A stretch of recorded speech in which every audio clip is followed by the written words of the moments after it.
Glória a Deus, a paz do Senhor Jesus, igreja. Amém. Que honra poder estar aqui nessa noite. Eu quero render graças ao Senhor por essa oportunidade, pela vida de cada irmão, de cada irmã. Quero glorificar a Deus pela vida do bispo JB Carvalho. É uma honra poder estar aqui diante do Senhor nessa noite. Quero louvar a Deus pela vida da bispa Dirce, muito amada, muito querida. Alguém a quem o Senhor tem usado para apontar muitos caminhos e muitas direções, né? Deus lhe usa com muita assertividade. Que Deus continue abençoando. Obrigada, viu? Quero glorificar a Deus pela vida de todos os irmãos. Camila, mas você já glorificou, é que eu quero glorificar muito. Deus abençoe, Deus abençoe. Primeira dama, que honra. Adriana, Deus abençoe. Feliz demais de estar aqui. Um pouco nervosa. Sobe aqui então para você ver. Abra comigo a sua Bíblia no Evangelho de Jesus, segundo escreveu João, capítulo de número 19. Glória a Deus. Deus abençoe os obreiros dessa casa, todas as pessoas envolvidas nesse trabalho, gente tão educada, tão amigável, tão amistosa, pelo Ministério de Louvor e Adoração. Gente, quantos aqui já sentiram muito a presença de Deus aqui nesse lugar? Pelo amor de Deus, pela vida daquele moço que estava aqui cantando, como é que ele chama? Gente, o Thomas parece um pardal, ele não vai embora, ele... Que coisa gloriosa, a bochecha dele já estava vermelha, vocês viram? Eu falei, Jesus, que coisa linda. Deus abençoe cada músico, glória a Deus. João capítulo 19, versos de número 23 em diante. Eu vou citando aí os versículos e aí vocês vão acompanhando. Quantos acharam? Podem dizer amém? Amém. Diz assim o texto sagrado: Tendo os soldados crucificado a Jesus, tomaram as suas vestes e dividiram-nas em 4 partes, uma para cada soldado. Tomaram também a túnica, que era sem costura, toda tecida numa peça só, de alto a baixo. E disseram uns aos outros: Não a rasguemos, mas lancemos sortes sobre ela para ver de quem será. E isto aconteceu para que se cumprisse a Escritura. Complete aí para mim, por favor. E isso aconteceu para que se cumprisse a Escritura, que dizia: Dividiram entre si as minhas vestes e sobre a minha túnica lançaram sortes. E foi isto que fizeram os soldados. Verso de número 28. Mais tarde, sabendo Jesus que tudo já estava consumado, para que a Escritura se cumprisse, disse: Tenho sede. E estava ali um vaso cheio de vinagre, e embeberam de vinagre uma esponja, colocaram-na numa vara de ísopo e chegaram-na à sua boca. Quando Jesus recebeu o vinagre, ele disse: Está consumado. E inclinando a cabeça, entregou o Espírito. Como era o dia da preparação dos judeus, para que os corpos não ficassem expostos na cruz durante o sábado, porque este sábado era um grande dia, rogaram-lhe a Pilatos que fossem quebradas as pernas e que fossem tirados os crucificados de lá. Foram os soldados e quebraram as pernas do primeiro e do outro que com ele havia sido crucificado. Mas chegando-se a Jesus, vendo-o já morto, não lhe quebraram as pernas. Contudo, um dos soldados transpassou-lhe o lado com uma lança, e imediatamente saiu sangue e água. E aquele que viu isto testificou que o seu testemunho é verdadeiro. E ele sabe que é verdade o que diz, para que também vós o creiais, que estas coisas aconteceram para que se cumprisse a Escritura, que dizia: Nenhum dos seus ossos poderá ser quebrado. Aleluia. Complete comigo só mais uma vez assim, esse último versículo que nós lemos: E estas coisas aconteceram para que se cumprisse mais uma vez, para que se cumprisse a Escritura. Diga amém por essa palavra. Amém. Eu vou contar de 1 a 3. Quando eu disser 3, eu gostaria que você liberasse uma palavra que determina o rumo profético daquilo que Deus nos confiou como verdade nessa noite. Quando eu disser 3, você vai olhar para quem está ao seu lado e vai dizer para esta pessoa apenas uma palavra, só isso. Porque deixa eu te falar, você não precisa de tudo que acha que precisa para chegar no lugar que Deus determinou, no lugar que Deus disse que você chegaria. Às vezes a gente pensa que Deus depende de circunstâncias favoráveis para fazer cumprir aquilo que Ele nos prometeu. A gente sabe que Ele não precisa, mas vive como se Ele precisasse. Porque diante de qualquer adversidade, qualquer dilema, qualquer dificuldade que se apresenta, uma enfermidade, uma esterilidade, uma porta fechada, um levante, uma afronta, uma dificuldade financeira, uma dívida, uma falência, uma palavra que contraria completamente toda a palavra que Deus determinou ao nosso respeito, tem um poder de nos desestabilizar de uma tal forma. E isso acontece porque obviamente nós não somos dotados apenas de alma, aonde está a nossa intenção, aonde está a nossa personalidade, mas somos dotados também de espírito. E se fôssemos dotados só de espírito, não ficaríamos abalados emocionalmente. Aconteça o que acontecesse, continuaríamos firmes no propósito que Deus já estabeleceu para nós. Mas como também somos dotados de alma, ficamos extremamente abalados emocionalmente, mentalmente, e sabemos que Deus não depende de circunstâncias favoráveis para operar, mas vivemos como se Ele dependesse de ajuda para fazer essas coisas acontecerem. Então, por mais que estejamos aqui reunidos nesta noite debaixo de uma palavra, a verdade é que muitos de nós entramos aqui abalados, pedindo para Deus confirmação acerca de coisas que Ele já disse. Pedindo para Deus que continue falando conosco, e Ele, porque é bondoso e é misericordioso, e sabe que não somos mato, sabe que não somos semente, sabe que não somos peixe, sabe que não somos bicho, porque para esses Ele deu uma palavra e eles os obedecem desde o dia em que liberou essa palavra, né? Ele liberou a palavra e Ele disse uma única vez que cada erva dê semente conforme a sua espécie, e cada semente conforme a espécie está nela, e assim para todos os animais e para todas as espécies que já foram criadas. E Deus nunca mais precisou dizer isso de novo. A todas as águas, oceanos, a tudo aquilo que está preso ou debaixo do firmamento, obedece a palavra de Deus desde o dia em que Ele falou, e Ele disse uma única vez. Não precisou dizer nunca mais. E tudo o respeita e o obedece desde então. Mas acerca do homem, e Ele é tão bom que Ele se responsabiliza, porque Ele mesmo sabe. Quando Ele nos fez, o texto é claro em dizer: soprou em suas narinas o fôlego de vida, e o homem foi feito alma vivente. Ele sabe, é semelhante, mas não é igual. Ele sabe, lembra a mim, mas não pode ser como eu. Precisa de ajuda, é falho. E por causa da sua bondade, da sua misericórdia, conferências como essa, Ele estabeleceu no coração dos homens, para que Ele possa continuar sendo um farol e apontando um destino, independente das circunstâncias, independente das adversidades, independente das tempestades, independente da contrariedade, independente das falhas do nosso caráter, independente das dificuldades da nossa personalidade. Ele continua aqui e Ele está dizendo: eu falo hoje, falo amanhã e continuarei falando, porque céus e terras passarão, a sua ansiedade vai passar, a sua depressão vai passar, mas as minhas palavras nunca passarão. Por isso eu vou continuar falando e me revelando a você pelo poder da minha palavra.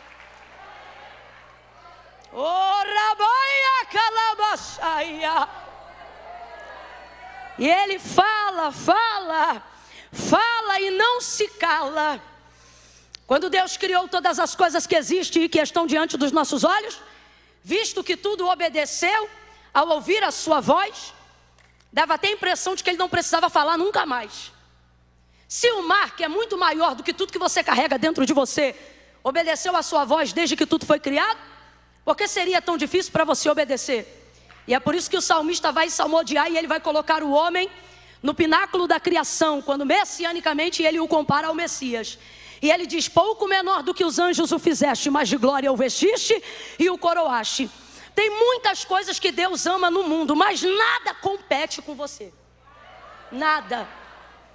E você pode não acreditar nisso, e isso não muda essa verdade. Você pode não sentir isso agora, e isso não muda essa verdade. Você pode não estar se sentindo amado aqui agora, e isso não muda essa verdade. E essa verdade não é uma história, é uma pessoa. E ela é uma realidade. Esteja você sentindo isso ou não agora, você é o pináculo da criação de Deus. Aquilo que Ele fez e que Ele mais ama e amou. E Ele é tão generoso que depois de criar todas as coisas e fazer então o homem, nunca mais Ele parou de trabalhar, percebeu? Olha para quem está do teu lado e diga: você dá um trabalho.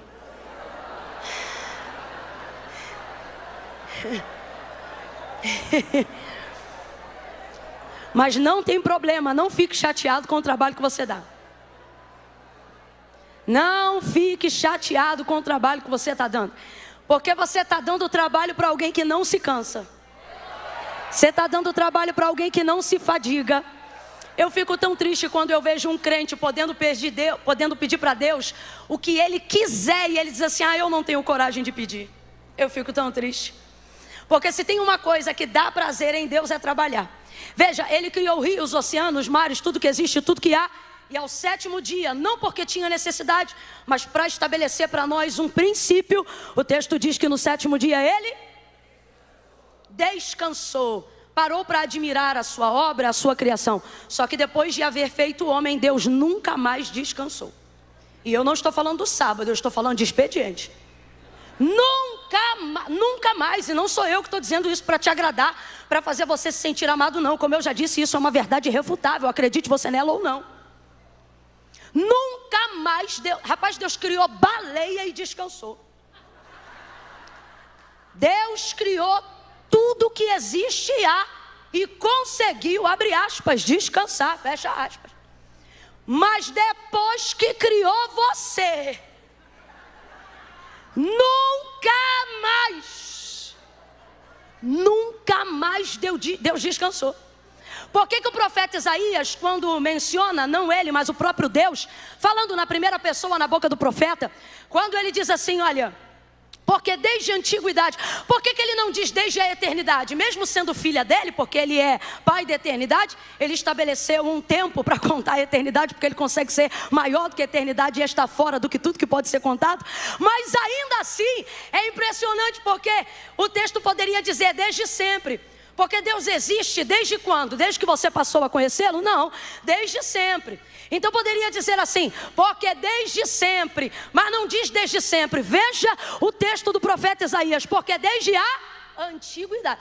Antiguidade e eternidade são iguais, gente? Não, eternidade é desde sempre. Antigamente é desde um ponto, muito antigo, mais um ponto. Ok? E olha o que ele diz, porque desde a antiguidade, nem com o ouvido se ouviu, e nem com o olho se viu, um Deus que...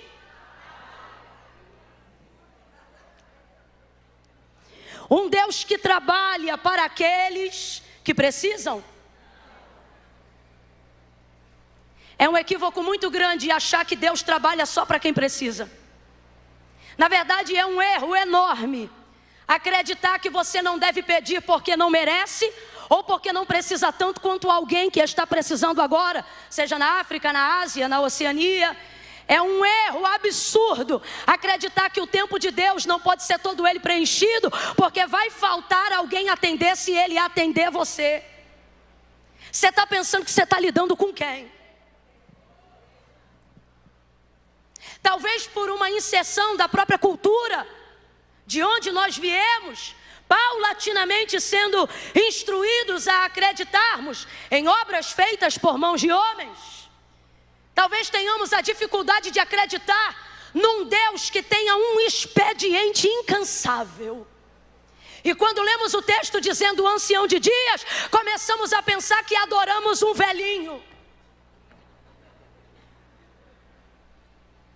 Veja isso. Deus não trabalha para quem precisa. É por isso que muita gente que já precisou muito, hoje odeia o Deus que um dia disse adorá-lo. Porque se você começa a desenvolver esse raciocínio, você começa a acreditar na ideia de que se Deus só trabalha ou deve trabalhar para quem precisa, não podem haver situações de injustiça, moradores de rua, dificuldade em questão de condição e existência social, porque você acha que Deus tem que fazer alguma coisa, afinal as pessoas precisam. Então você começa a acreditar que porque Ele tem poder para curar todas as doenças, Ele tem que curar todos os doentes. E então o Deus que hoje você diz adorar, daqui a pouco tempo você começará a achar que Ele na verdade é muito injusto para ser adorado. Porque na verdade não compreendeu que Ele não trabalha para quem precisa. Ele trabalha para quem? E o que é espera? Expectativa. O que é espera? Manifestação da fé de quem interessa. O que é espera? Certeza das coisas que eu não tenho, mas que eu já creio que recebi e estão diante de mim. Deus não trabalha para quem precisa, Deus trabalha para quem espera. Aí veja o texto: porque desde a antiguidade com o ouvido não se ouviu e nem com o olho se viu um Deus que trabalha para aqueles que nele esperam. Olhe de novo para alguém e diga: Deus trabalha muito. Está fraco, diga: Deus trabalha muito. Por você, por você. Deus trouxe pessoas hoje aqui e Ele está dizendo: eu não quero você se sentindo ameaçado de todos os lados. Eu quero que você saiba que é protegido de todos os lados. Você é guardado de todos os lados. Você é amparado de todos os lados. Oh, é por isso que o salmista dizia: elevo os meus olhos para os montes. De onde me virá o socorro? O meu socorro vem do Senhor, que criou o céu e a terra. É tudo dele. Aí ele diz: o sol não te molestará de dia e nem a lua de noite. O Senhor guardará a tua alma. Ele guardará a tua entrada, Ele guardará a tua saída. Ele te guardará de todo mal. Oh, aleluia. Deus te trouxe aqui e Ele está dizendo: porque tu tem ficado tanta insônia, tanta gastrite nervosa, tanta calvície por estresse. Deus está dizendo: porventura tu não sabe que tu te cansa, mas eu não. Tu esmorece, mas eu não. Tu falhas, mas eu não. Por isso dorme, porque quem te guarda nunca dormiu e nem vai dormir. Eis que não tosquenejará o guarda de Israel. O Senhor é quem te guarda.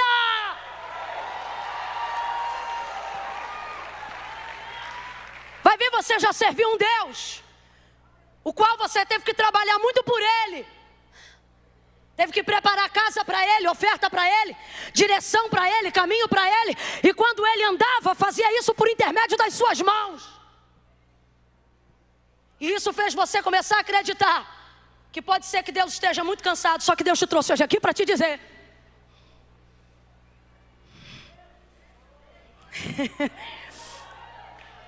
eu trabalho por você quando você nem me conhecia direito. Deus trabalha por aqueles que nele esperam. Tudo que existe e há, diz o autor da carta aos Hebreus, não foi feito por prova aparente do que se vê, mas antes céu e terra foram criados pelo poder da sua palavra. Camille, o que isso tem a ver com João 19? Tudo, presta atenção e para de ser ansioso. Há uma palavra, e esta palavra é a palavra que trouxe à existência tudo que antes não havia, tudo que antes não conhecíamos. Então eu volto a dizer o que disse no início: você não precisa de tudo que acha que precisa para chegar no lugar que você deseja. Você não precisa de tudo que acha que precisa para estar aonde Deus disse que ia lhe colocar. Camille, eu preciso de quê? Você precisa de uma palavra apenas. Uma palavra. E eu já disse e repito novamente nessa noite: Deus não depende de circunstâncias favoráveis para operar. Se Ele liberou uma palavra, ela está proibida de voltar vazia. Antes ela vai e faz aquilo que lhe apraz. Você acha que tem que ter o melhor plano de saúde. Você acha que tem que ter o melhor plano de carreira. Você acha que tem que ter os melhores amigos. Você acha que tem que aumentar a sua cartilha, a sua network. Você acha que tem que ter 2, 3, 4, 5 milhões até o final do ano para conseguir virar uma chave. Tudo isso é planejamento e não é errado fazer. O problema é depositar toda a sua expectativa no seu empenho, acreditando que qualquer coisa que aconteça ou abale o mundo terá o poder de abalar a palavra que Deus liberou a seu respeito. E por isso você tem vivido se desgastando, gastando a sua energia, a energia que você podia estar usando para adorar, a energia que você podia estar usando para descansar diante dele, porque mais fé do que precisa ter quem trabalha, precisa ter quem descansa. Por isso que quem descansa demonstra maior confiança para Deus. Veja, se você tem uma palavra, você tem tudo, mas a gente age com a palavra de Deus como se ela fosse uma coisa abstrata, como se ela não fosse mais sólida do que o chão que eu estou pisando, como se ela não tivesse maior poder de cobertura do que este teto que está sobre a nossa cabeça. Você estoura uma bomba aqui dentro, não sobra piso, não sobra teto, não sobra nada. Isso que hoje você tem certeza da solidez que é, amanhã não é mais nada. Agora, bota um crente debaixo de uma palavra. Pode jogar a bomba que for. Remacaia, Sória. Meu Deus, pode tentar o maior nível de destruição, pode fazer o maior estratagema, bota um crente debaixo da palavra. Oh meu Deus do céu, olha para quem está do teu lado e diga: debaixo de uma palavra. Agora vamos ovacionar essa palavra e diga assim: debaixo da palavra. Da palavra. Ei, tua casa não caiu quando você perdeu o emprego, não é porque faltou dinheiro, é porque não faltou palavra. Tua enfermidade que te atormenta não te matou, não só o corpo, mas também a alma. Não é por causa dos remédios que você tem, é porque tu está debaixo de uma palavra. A esperança que nada muda e faz morrer em ti, ela ainda não foi embora porque você é indesistível, não. Ela ainda se mantém aí porque tu estás debaixo de uma palavra. Então para de considerar essa palavra sensorial e começa a crer que ela é mais sólida do que o chão que a gente pisa e mais contundente do que o teto que cobre a nossa cabeça. Você está debaixo de palavra, e quem está debaixo de palavra não naufraga, não perde, não rompe, não. Ai meu Deus. Pedro disse assim: havendo trabalhado toda a noite, nada apanhamos, mas sobre a tua lançarei a rede. Lançou a rede, pegou uma multidão de peixes tão grande, um cardume tão grande, que o barco quase ia a pique. E por que não foi a pique? Porque quem está debaixo de uma palavra vê o quase, mas não perde tudo. Você está aqui e está dizendo assim: Camila, eu estou debaixo da palavra, mas eu estou quase morrendo. Eu estou debaixo da palavra, mas eu estou quase perdendo.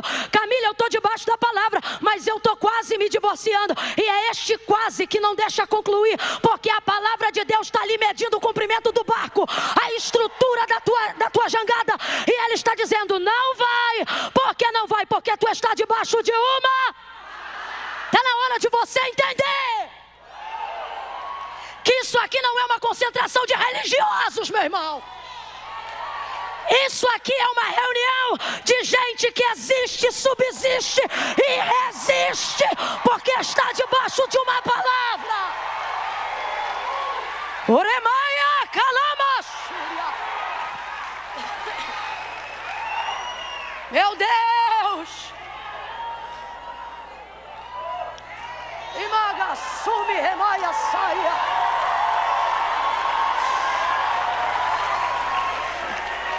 Não é sentimento, por isso não depende da nossa alma. É a palavra de Deus. Camila, ela é realmente poderosa? É tão poderosa que não precisa da gente para nada. Só passa pela gente, mas não depende da gente para nada. Você quer ver? A gente é muito mais sensorial. O que é isso? Colocamos muito mais expectativa e confiança nos nossos sentimentos do que nos objetivos de Deus. Você acha, por exemplo, que só é amado quando se sente amado. Você acha que só é perdoado quando se sente perdoado. Tipo, você acha que se você não sentir, não aconteceu. Engraçado que você não sente isso com conta.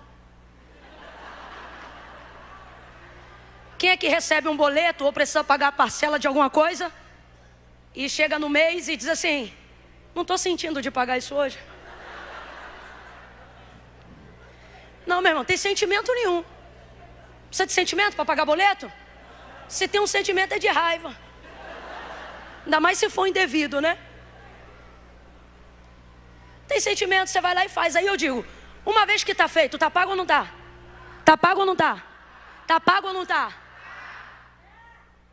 Só que você, eu não sei, você quer sentir o sangue de Jesus para acreditar que está pago. Você começa a colocar em questão sensorial aquilo que é fato. E perde os objetivos porque está dando mais crédito ao que sente do que ao que sabe. E fé não é sobre o que eu sinto, fé é sobre o que eu sei que a palavra diz. Você quer ver? Ezequiel capítulo de número 37. Me mostra sentimento no meio daquele vale cheio de crânio. Femo para tudo que é lado. Se tem algum sentimento ali é medo. E eu não estou inventando não, é só você olhar o texto. Olha o que o texto diz. Que o Senhor arrebata ele numa visão. E na visão olha o que ele vê. E tomou-me pela mão. E me levou. E me deixou lá. Às vezes Deus faz isso com a gente. Toma, leva. E a gente está com medo, mas aguenta. Complicado é quando a gente vê a mão indo embora. E diz, aonde está aquele que me trouxe aqui? Existem projetos que Deus te leva para começar. E na hora de começar você diz, cadê a mão que me trouxe aqui? Estou mentindo? Quem é que nunca sentiu a ausência da mão movendo? Quem é que nunca fez uma oração dizendo, Deus, não é a luz do teu rosto, aonde está o teu braço? Aí o texto diz que deixa ele lá. E estando ele lá, olha o que o texto diz. E ele me disse, então preste atenção. Não tem problema falta mão. Não tem problema falta perna. Não tem problema quando Deus não mexe o braço. O problema é se você parar de ouvir a sua. A mão saiu, mas a voz continuou. Por quê? Porque o que dependemos para fazer, o que precisamos fazer, o que dependemos para fazer dar certo, o que Deus disse que daria, não é mão, não é pé, não é cabeça, mas é a sua palavra. E me disse, filho do homem, poderão viver esses ossos? E eu acho maravilhosa a resposta dele. Senhor Deus, Jeová, tu sabes. O que ele está dizendo? Sobre esse vale eu não sei nada. Então eu não vou emitir opinião sobre o que eu não sei. Você tem que parar de ficar emitindo opinião sobre o que você não sabe. Sobre esse vale eu não sei nada. Mas quando ele diz, tu sabes, ele diz, sobre ti. Eu sei que tu fazes o que tu queres. É isso que ele está querendo dizer. Aí ele diz assim, então profetiza, filho do homem. E Ezequiel começou a profetizar, gente. Ficou paradinho, vendo o que Deus ia falar. Porque profeta de verdade não inventa, só repete o que Deus já falou. Aí Deus diz assim para ele, profetiza sobre esse vale e diga-lhe assim. Aí vem 2 pontos. Aí Deus fala para ele, vento dos 4 cantos sopra sobre este vale. Aí ele repete, vento dos 4 cantos sopra sobre este vale. E aí Deus vai falando e Ezequiel vai repetindo. Deus vai falando e Ezequiel vai repetindo. Olha aqui para mim, há espontaneidade naquilo que você fala por repetição e não por inspiração? Foi difícil a pergunta? Então eu vou perguntar de novo. É uma pergunta. A espontaneidade. Agora tu vai esperar eu fazer a pergunta toda. A espontaneidade. Naquilo que eu faço ou falo por repetição e não por inspiração? Não há. Então diga para mim, aonde há sentimento no vale cheio de ossos para se levantar um poderoso e numeroso exército? Não há sentimento, não há vontade, não há vivacidade. O que há é imposição da palavra. Está ele sem sentir nada, dizendo, vento dos 4. Ou você acha que ele está todo arrepiado? Vai nessa. Se duvidar, uma perna está batendo na outra. Diga-lhe assim, filho do homem. Deus dizia, ele repetia. Aí você não, está esperando sentir para fazer. E Deus está dizendo, quem sente para fazer, só espera quando as águas vêm mover. Por isso Jesus nos libertou dessa ritualidade. Porque ele está querendo dizer para nós o que quando João disse: o verbo se fez carne e habitou entre nós, e vimos a sua glória como a glória do unigênito do Pai, cheio de graça, justiça e verdade. Vou falar rasgado que é para todo mundo entender. João está dizendo: a gente não só conheceu ele não, a gente dormiu com ele, almoçou com ele, levantou com ele, andou com ele, foi com ele, voltou com ele, subiu com ele, desceu com ele, orou com ele. E depois disso o que acontece? Depois disso a gente manifesta ele aonde nós passamos, porque agora nós não o temos apenas por vista, mas está implantado em nós aquilo que ele ministrou. Por isso, cristãos, volta para Ezequiel e você vai entender. Ele começou a falar e Deus começou a fazer. Por quê? Porque Deus não é fiel a mim, Deus é fiel à sua palavra. Nós começamos a cultivar a ideia de que Deus é fiel a pessoas mais bonitinhas, mais arrumadinhas, de preferência as mais santinhas. E Deus está dizendo: nem a estas sou fiel à minha palavra. João capítulo 15. Meu pai é agricultor, eu sou a videira, vocês são as varas.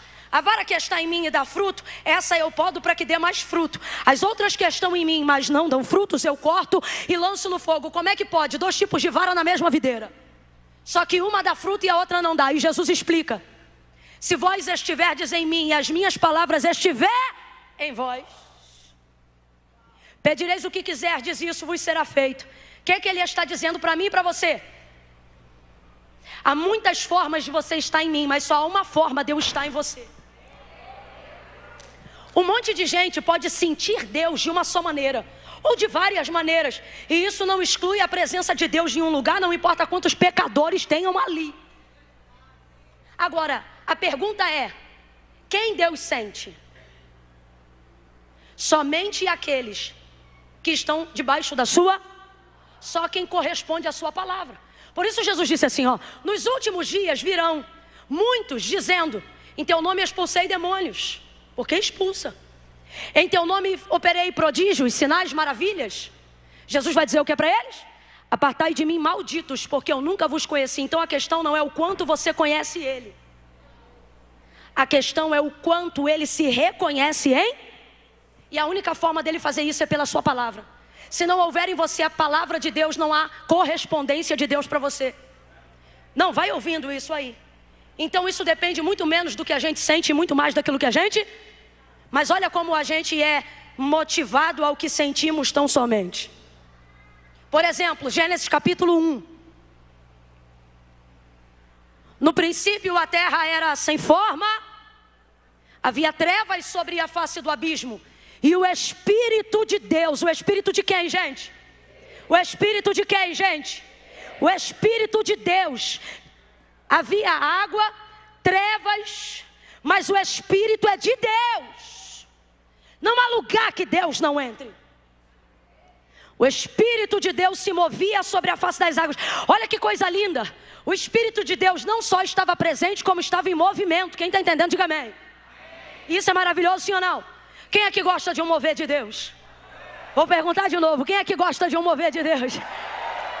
A gente ama um mover de Deus, mas a igreja não cresceu debaixo de mover. O Espírito de Deus se movia à face das águas. Veja, é o Espírito de Deus, está se movendo, mas não está acontecendo. O que estava em trevas continua em trevas. O que era abismo continua sendo abismo. E o que era água continua sem terra. Mas é o Espírito de Deus que está se movendo, mas não está fazendo nada, não está transformando nada, não está realizando nada. Mas vai aparecer então o verso que diz: e disse Deus. Aí eu sinto uma alegria tão grande nesse verso. E disse Deus. Agora Deus não está se movendo, agora Deus está. E disse Deus: haja luz, e houve luz. Aí agora sim, o que estava em trevas agora vai estar em luz. E ele começa a falar. E à medida que ele fala, as coisas vão acontecendo. À medida que ele fala, as coisas vão acontecendo. À medida que ele fala, as coisas vão acontecendo. Ele fala e vai acontecendo. Ele fala e vai acontecendo. Isso é o poder da sua palavra e não do seu mover. Mover sem palavra não muda nada, porque mover não transforma, mas palavra traz mover e transformação. Debaixo da palavra de Deus haverá transformação. Não é debaixo do que você sente. Então veja, temos consciência de que Deus não depende de circunstâncias favoráveis para fazer cumprir aquilo que nos disse. Porém, agimos como se Ele dependesse da nossa ajuda ou de circunstâncias melhores. Por quê? Porque temos fé no que sentimos e não no que sabemos. O que você sabe sobre Deus é o suficiente para te colocar num lugar de segurança. Será que o currículo do Deus de Gênesis não é o suficiente para te dar crédito, para mostrar que Ele não precisa de nada? Você pensa, eu preciso de toda a fé para Deus fazer o que eu quero. E aí quando aquilo que você quer não acontece, você diz assim, é porque eu não tive fé o suficiente. Na verdade o que você não teve foi palavra o suficiente. Se você se apegasse mais à palavra do que ao que você sente, não haveria nada que você quisesse ou pedisse que Deus não fizesse. Camila, pois então eu não tenho que ter fé? Uma fé baseada na palavra e não uma fé baseada no que você sente. Mas você acha que orar e não ler a Bíblia é o suficiente? Você acha que fazer voto e não ler a Bíblia é o suficiente? Você acha que estar dentro de atmosferas proféticas e não conhecer o texto sagrado é o suficiente? Você acha que subir monte é o suficiente? Você acha que orar de madrugada é o suficiente? E Deus está dizendo, é meu mover e é de mim. Mas se não tiver palavra, não haverá correspondência daquilo que você está pedindo para eu fazer. E então, Camila, está na hora de você mudar 2 pilares. Tirá-los, não. Colocar eles no lugar que eles devem estar. Aonde? Primeiro palavra, depois fé. Quem tem que vir primeiro? Quem tem que vir primeiro? Quando você coloca a palavra no lugar que ela tem que estar, fé se torna a consequência do que você sabe. Logo você não motiva a fé. Você recita a palavra e ela sopra a brasa da fé. Você quer fazer o contrário. Soprar a brasa da fé e esperar que Deus envie palavra. Deus está dizendo, recite, profetize, invoque, cante, pregue, busque a minha palavra e deixa que ela, começa a soprar a brasa da fé. Rapaz, isso aqui é muito sério. Quando Deus disse, haja luz, quem foi que disse eu concordo? Quando Deus disse, haja luz, quem foi que disse, eu creio? Ninguém disse nada. Foi o poder da sua? Foi o poder da sua? Quando Deus disse, haja firmamento, qual foi o anjo que disse, amém, Jeová? Tá ligado? Não precisou de fé para haver manifestação de mundo. O que eu estou querendo dizer aqui? Não é heresia não, presta atenção. Deus não depende da nossa fé para fazer nada. Quando eu creio, Deus tem poder para fazer. E quando eu não creio, Ele continua tendo poder para fazer. Mas Ele só faz na vida de quem? Então presta atenção. Deus não depende da minha fé para ter poder de fazer. Eu que dependo da minha fé para ter poder de receber aquilo que Ele já fez. Logo, a minha fé não está no que eu sinto, a minha fé está na palavra. E por que isso é tão importante? Porque isso muda completamente o cenário atual da sua vida. Não importa como você entrou aqui dentro nessa noite, você sai com uma mudança de cenário radical em 3 passos. Não, eu vou falar de novo. Não importa como você entrou aqui nessa noite hoje. Se você entrar debaixo dessa palavra, Deus vai mudar radicalmente todo o cenário e qualquer realidade que você acredite ser impossível a mudança. Sobe aqui a banda que é pra gente terminar junto sobre essa palavra. Camila e João 19, vem agora. Tudo o que João está vendo acontecer no Calvário vai acontecer mediante a palavra. Por quê? Porque tudo que está acontecendo Por pior que pareça, é a pior cena. Foi aquilo que deu mais dor e agonia em Jesus. A angústia maior de sua vida foi ir ao Calvário. Lágrimas rolaram do seu rosto, suor vertido em gotas de sangue, ao ponto da sua humanidade gritar ao lado da sua divindade, dizendo: Pai, se possível for, passa de mim esse cálice. Tão difícil era aquele momento. Agora veja, ele está no Calvário. Coisas aparentemente extremamente ruins estão acontecendo. João poderia ter ficado desgovernado como Pedro, traído como Judas. Qualquer um na sua humanidade pode errar, sim ou não? Sim ou não, gente? Só que João vai se manter fiel até o final. E uma das coisas que estabelecem para mim e para você um critério de aplicação. O que é isso? Faça igual e você vai viver a mesma coisa. O que é, Camila? Ele tinha o texto de Isaías de cor. Todo mundo aqui tem uma palavra específica mais forte na memória, sim ou não? Pelo menos um texto, nem que seja o Salmo 23 aberto na página amarela. Alguma coisa você tem. E para o judeu, tanto é até hoje, para o judeu, o texto do profeta maior, o texto messiânico de Isaías, é um dos textos que eles repetem até hoje. Manifestam essa palavra. E qual é o texto em questão? O texto que fala da crucificação e da entrega. Aquele que é o leão vai como ovelha muda ao matadouro. Moído pelas nossas transgressões, o castigo que nos traz a paz estava sobre ele, e pelas suas pisaduras nós seríamos sarados. Mas para que todas essas coisas acontecessem, era necessário grande pranto, sofrimento e dor. Ele ia como inocente, sangue imaculado e precioso ao Calvário por amor de nós, para cumprir a vontade do seu Pai. João vai deixar tudo o que ele tem para seguir a este homem que agora é o herói da sua vida. Nem masculinidade direito João apresenta ao ponto de ter vergonha de se aproximar de Cristo. Pelo contrário, ele o abraça como um pai, o beija como um amigo, encosta a sua cabeça no seu peito, de tanto que o ama.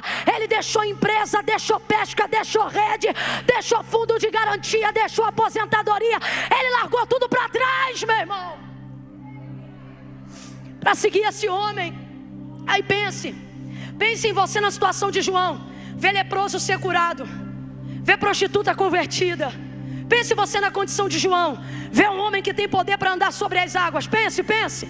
Um homem que tem poder para fazer tudo, permitir-se ser tão castigado no Calvário. E é aqui na verdade que ele ostenta o maior poder que ele tem. Porque maior poder não tem quem faz o que pode, mas tem quem podendo não faz. Só para poder viver o que Deus quer que viva. Aí ouvi isso. O texto diz que os soldados pegaram suas vestes, repartiram, lançaram sortes. João podia ficar desesperado, mas ele mantém o controle naquela cena. Olha para quem está do teu lado e diga assim: debaixo da palavra, você tem o controle.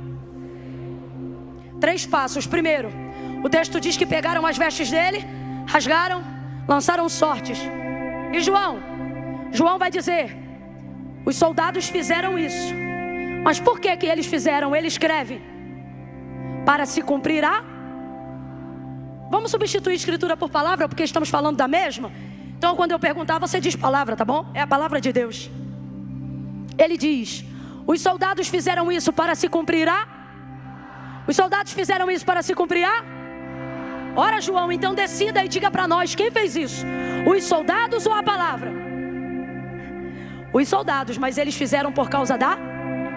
Porque estava escrito, e a palavra dizia: dividiram entre si as minhas vestes, e sobre a minha túnica lançaram sortes. Então o que João está vendo? A maldade se manifestando. O que João está vendo? O ódio cumprindo o seu querer. Enquanto você levar as coisas para o pessoal, você não vai ver o cenário como Deus está vendo.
Parece que eu vejo Davi metendo a mão nos peitos do camarada e dizendo assim: segura aí.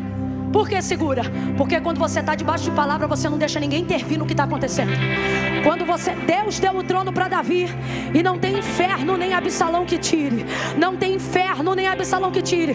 Mas quem poderia tirar Davi se não entendesse que tudo que está acontecendo, por pior que pareça, por mais descontrole e desgoverno que pareça, é como uma orquestra cuja batuta do ritmo está na mão de Deus, e Deus está orquestrando. Você diz que levante, e Deus diz: está orquestrando.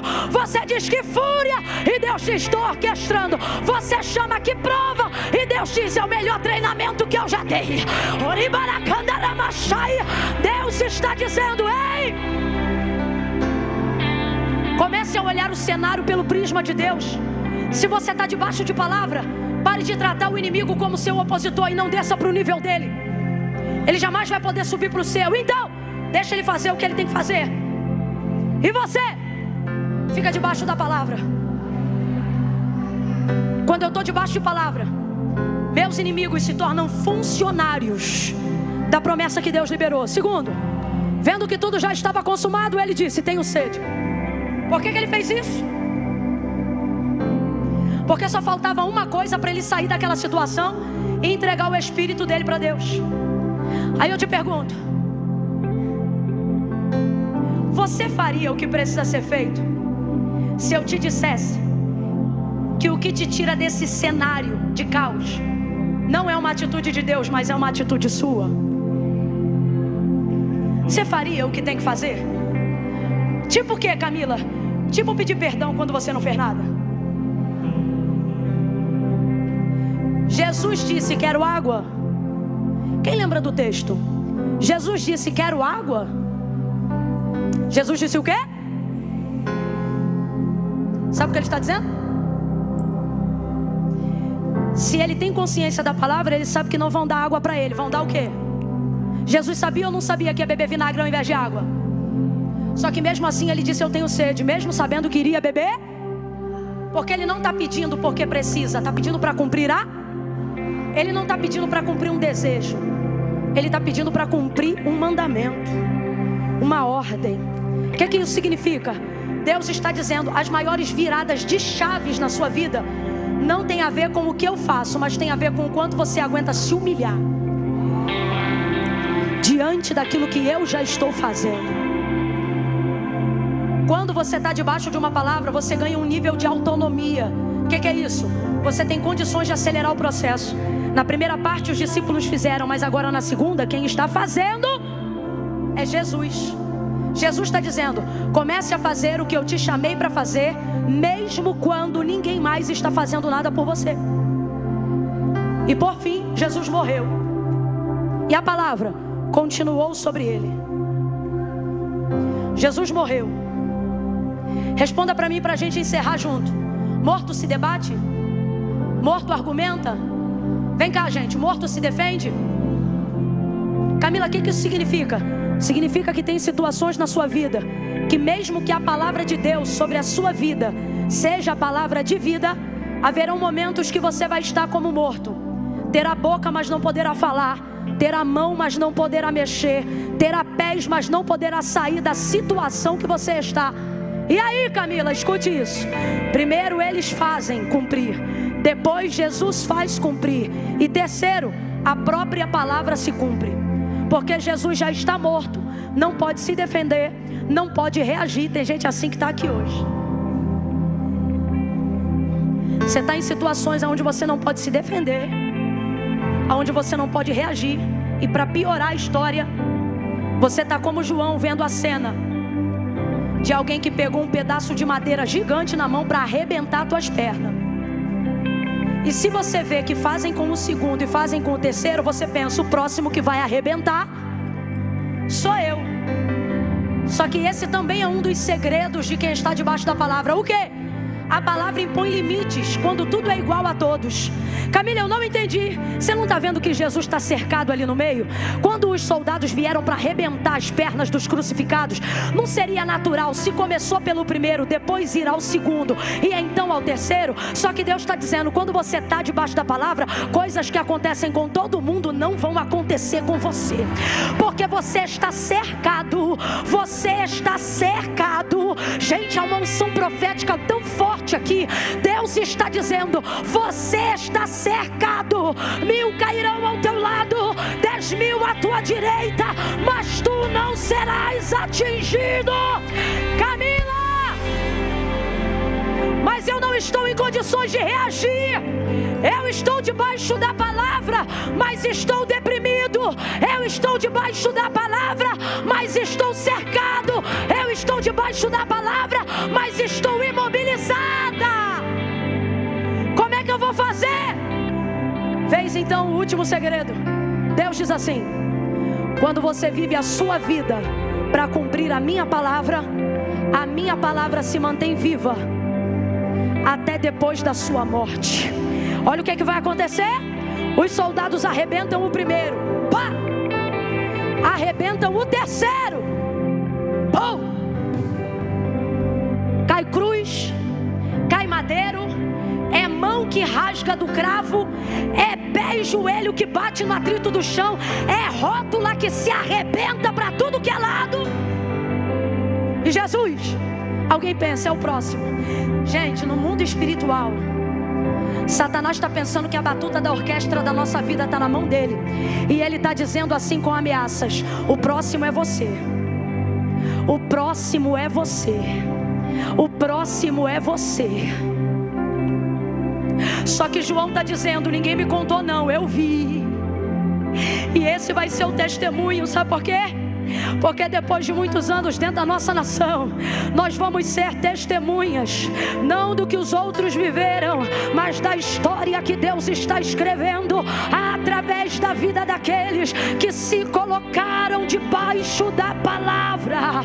Oh meu Deus, não conseguem quebrar Jesus. Aí João vai dizer assim: eu sou João, eu sou testemunha do que aconteceu. Ele diz assim: quebraram o primeiro, quebraram o terceiro, chegando-se porém a Jesus. Agora presta atenção, isso aqui é um ato profético que Deus está mandando eu fazer agora. Pergunte qual é o nome da pessoa que está do seu lado agora. Pergunte para ela qual é o seu nome. Você sabe o nome dela? Aprendeu? Se você não ouviu, pergunte de novo. Pergunte de novo, porque eu vou contar de 1 a 3. No 3, você vai dizer que não quebram essa pessoa. Você vai dizer, mas o fulano não quebram, mas o fulano não quebram, mas o ciclano não quebram. Bora que eu também tenho que ter alguém. Meu nome é Camila, teu nome é qual? Qual é teu nome? No 3 você vai ter que dizer meu nome dizendo que não vão me quebrar, e eu vou dizer o teu nome dizendo que não vão te quebrar. Qual é teu nome? Qual é meu nome? Qual é teu nome?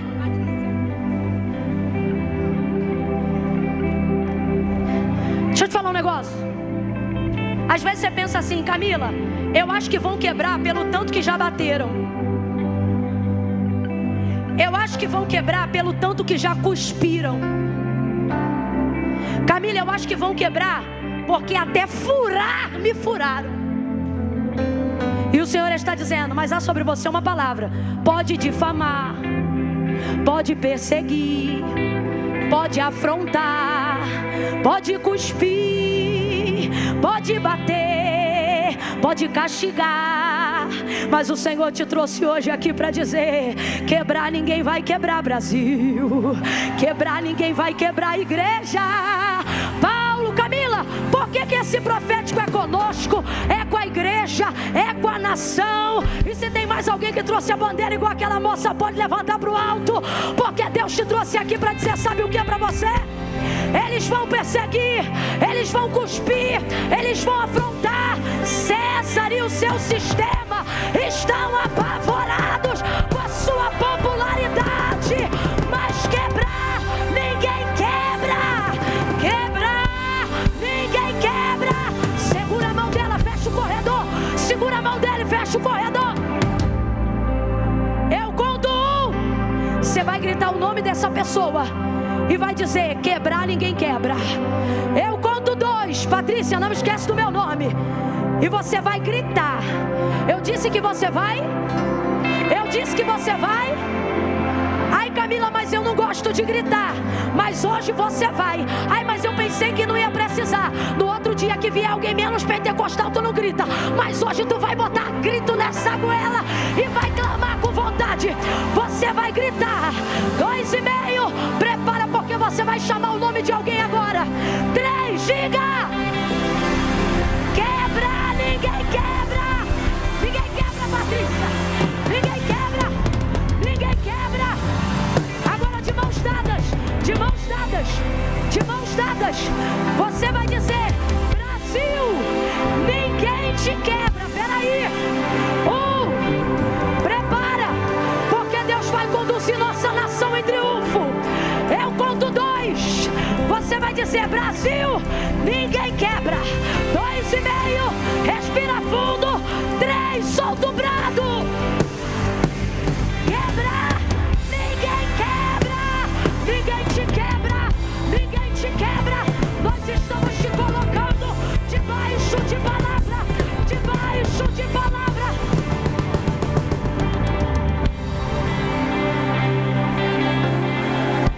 Boa, boa. Vai quebrar não. Ih, levanta essa cabeça, menino. Ih, quebra não. Tu vem mancando, mas vem. Vem se arrastando, mas vem. Vem com Rivotril na bolsa, mas vem. Porque quebrar não quebra.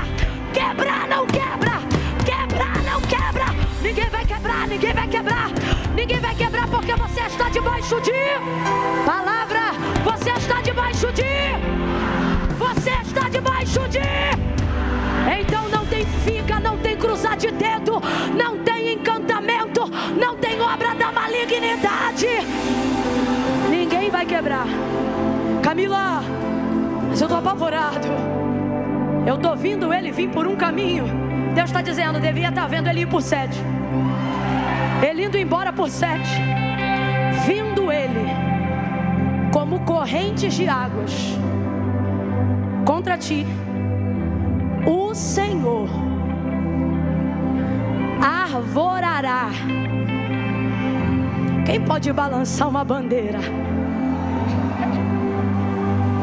Ei, ei, ei, ei. Bandeira de sangue. Sangue carmesim.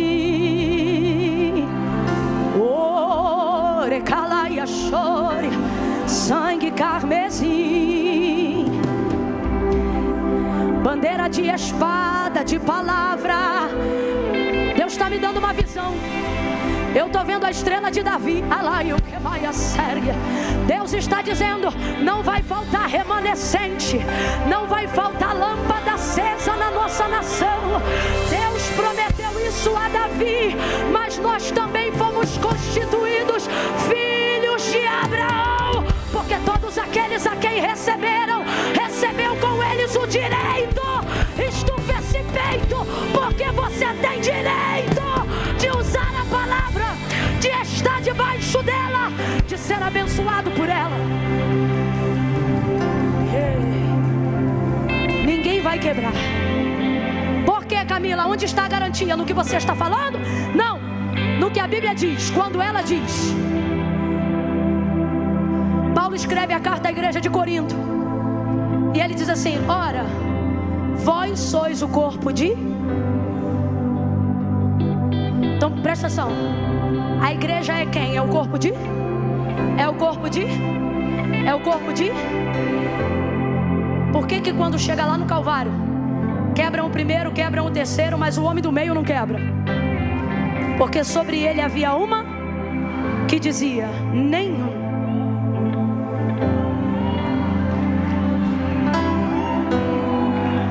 Talvez hoje aqui, como membro atuante do corpo de Cristo, você seja um pedacinho daquele osso do ouvido que é pequenininho. É martelo que chama? Vai ver, você é um martelo. E alguém pensa: martelo é facinho de quebrar. E o Senhor está dizendo: o problema não é ser martelo, o problema é onde ele está. Está onde? Está onde? Então não importa se você é um fêmur, Ou se você é um martelo, a garantia aqui está entre todos aqueles que são igreja. Ninguém vai te quebrar. Levanta as duas mãos para o céu agora. Presta atenção aqui. Eu vou contar de 1 a 3 agora. É a última contagem, prometo. Camille, por que conta 1 a 3? Porque eu não gosto de bagunça. Baixa a mão para não cansar. Vou contar de 1 a 3 aqui agora. No 3, quem entrou hoje aqui e é até crente. Por que crente? Porque crê em Deus. Você diz assim: não, eu venho porque eu gosto, mas eu não sou crente não. Eu sou desviado. Que desviado é você? Que sexta-feira à noite podia estar em qualquer rocha de Brasília, mas está na pré-conferência global. Você não é desviado, você é afastado e está aqui porque tem saudade. Não, Camila, é que eu estou afastado há muito tempo. Eu venho porque eu gosto, mas eu não sou crente não. Como é que tu não é crente? Sabe como é que eu sei que tu é crente? Tu conhece o nome de um monte de santo, mas quando a coisa aperta, tu chama o nome de um só. Aí tu vem aqui agora pra mim dizer que tu não é crente. E ainda é dos fervorosos. Você é daqueles que quando quase vai bater o carro diz: sangue de Jesus tem poder. Não, Camila, mas é porque pra mim servir a Deus é coisa séria. E é mesmo, tão sério que você não pode deixar pra depois. Não, mas é que eu tô numa situação aí difícil.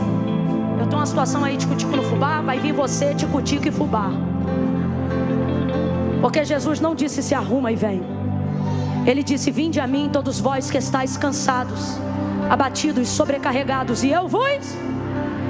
Não é para te forçar, não quer vir, não vem. Mas eu tenho que te falar uma coisa: a garantia de não ser quebrado não está em ser osso, está em ser corpo de Cristo.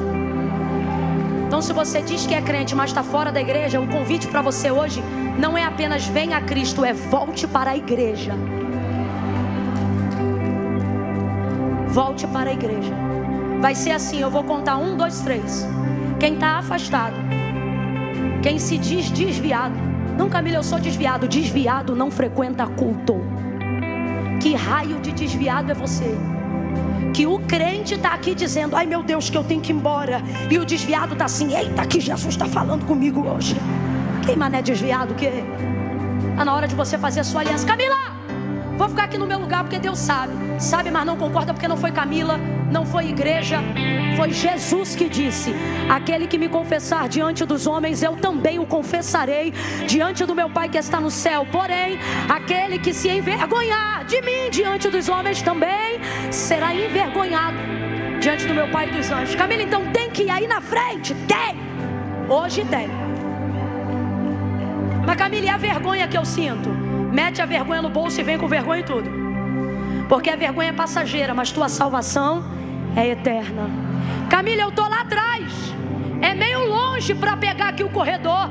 Nós vamos abrir um caminho para você agora. Eu conto 1, abram os corredores. Abram os corredores. Aonde tiver corredor, abra o corredor aí agora. Abra o corredor, abra. Onde tiver, abra o corredor. 2. Quem já serve ao Senhor vai começar a orar agora. Comece a orar agora. Comece a orar agora. Senhor, aonde houver alguém que já te ama, mas nunca tomou uma decisão. Camila, tem que ir aí? Tem. Eu vou ter que falar alguma coisa? Não. Por isso eu estou dando garantia de confissão pública de fé a quem sair do lugar e vir para o altar. Agora presta atenção. Camila, eu sou de uma igreja aqui perto, posso ir aí na frente? Não vem que eu não estou te chamando. Só estou chamando quem não precisa de ninguém para entender. Estou afastado, vou me consertar hoje. Estou distante, vou me reconciliar. Deus trouxe essa palavra porque Ele sabe que eu estou debaixo de palavra e eu preciso me consertar. 2,5. Nós vamos deixar para aplaudir juntos só no final, tá bom? 2,45. Levanta a mão e começa a interceder. Aumenta o nível da intercessão aí. Camila, eu estou aqui atrás, é meio longe. Longe é o céu sem Cristo. Vem aonde você estiver agora. Está afastado, vem. Está enrolado, vem. Não, Camila, primeiro eu vou consertar minha vida. Depois que eu consertar, eu vou. É por isso que você não conserta. Porque foi o próprio Jesus que disse: sem mim, nada podeis fazer. Então, Então eu digo, 3, tira teu pé do chão e vem para o lugar agora fazer a tua aliança com Deus.